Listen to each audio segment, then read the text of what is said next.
We're 1 week away from this cycle's first presidential debate, and Donald Trump appears to be lowering expectations and making excuses. During his rally in Wisconsin on Tuesday, he even pushed the conspiracy that Biden could only perform well if he's pumped up on drugs. Is anybody going to watch the debate?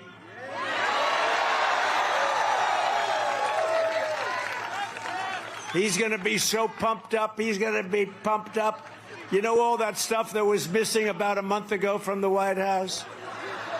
What happened? Who left it? Somebody left it there. I wonder, let's see, somebody left a laptop in an office of a gentleman who was supposed to fix the laptop from hell.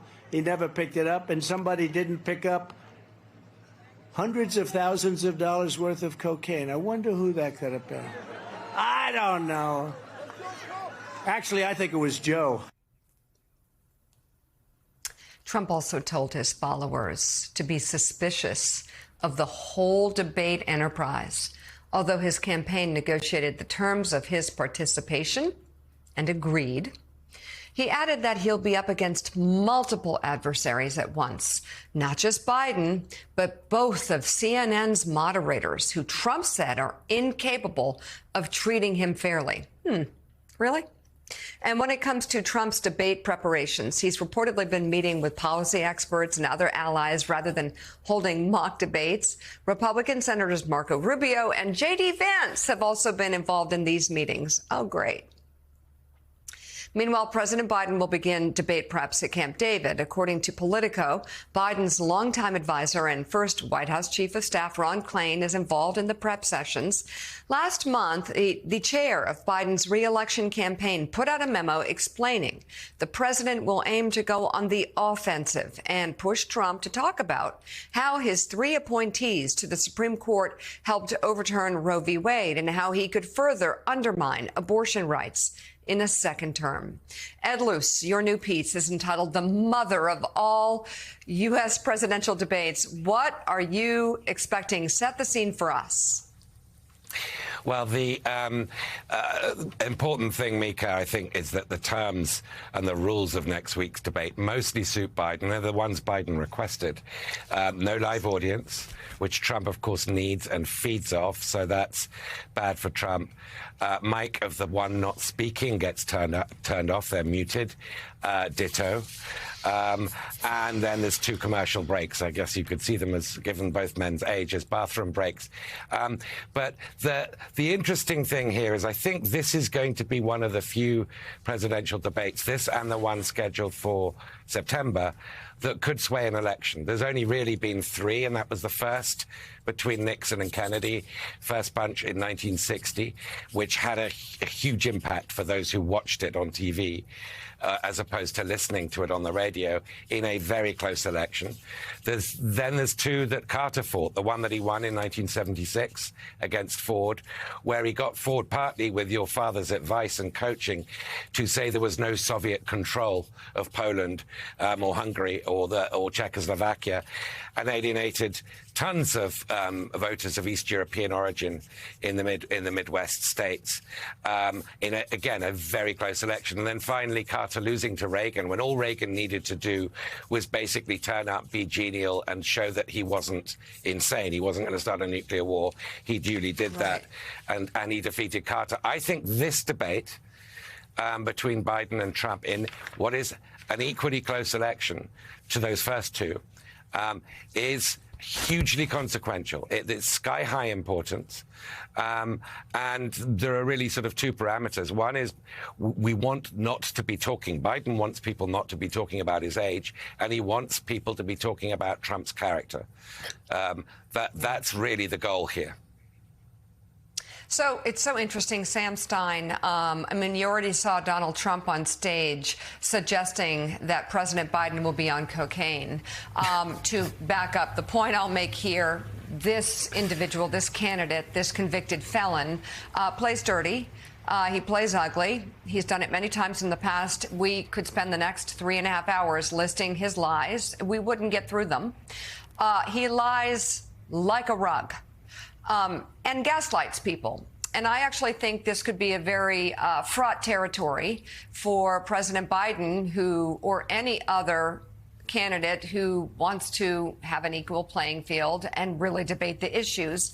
And on top of that, this former president has a number of so-called news networks that will amplify and back up his conspiracies, his gaslighting, and his lies. How fraught a territory do you think this is for President Biden to step into? I guess it just depends on how much cocaine he has, right? No, it's very fraught, I think, in a way that people don't quite appreciate. It's not just because Biden himself is facing a lot of critical views on his age and performance, although that, in a way, could lower the bar for him. But historically speaking, incumbent presidents who are debating for the first time tend to perform poorly. Ed is right about consequential debates historically, but I would add one into the mix that almost was historical in nature, and that was Barack Obama's first debate with Mitt Romney, where Barack Obama came out and really fell flat on his face, gave an incredible amount of momentum to Mitt Romney's campaign that Romney almost used to catapult in the polls. If not for Hurricane Sandy in the close of the election, it could have ended up very differently. Potentially. Joe Biden, this will be his first debate.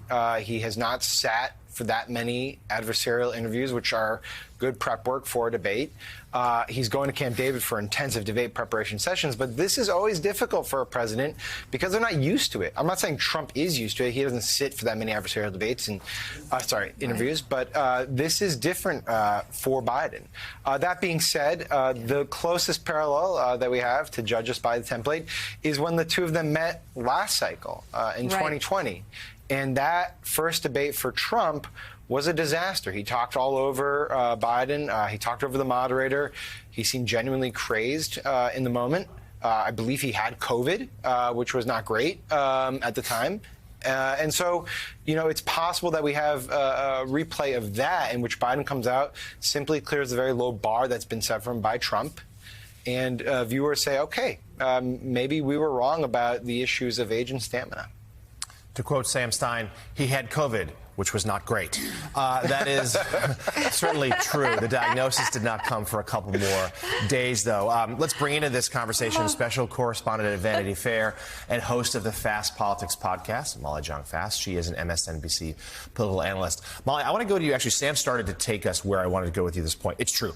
Incumbent presidents often struggle in that first debate because, A, they're usually not primaried, so therefore they don't have any debates against fellow members of their own party, and then, B, they're rarely challenged while in the White House in the Oval Office. So that's usually an advantage to the challenger. However, in this case, Donald Trump also sat out the primary process. He didn't do any debates. He doesn't sit for adversarial interviews, so he's not going to be sharp either. So this might be two, frankly, rusty competitors a week from tonight.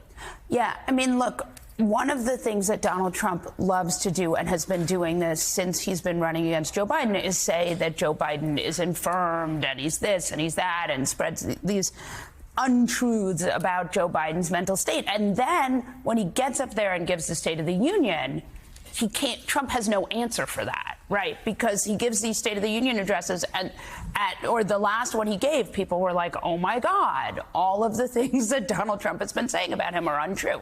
So, and that's why he's trying to lay the groundwork with this idea that he's on cocaine. I mean, this stuff is completely crazy. And I think that it just doesn't, I don't know where it comes from. And I think that Biden does ultimately benefit from it.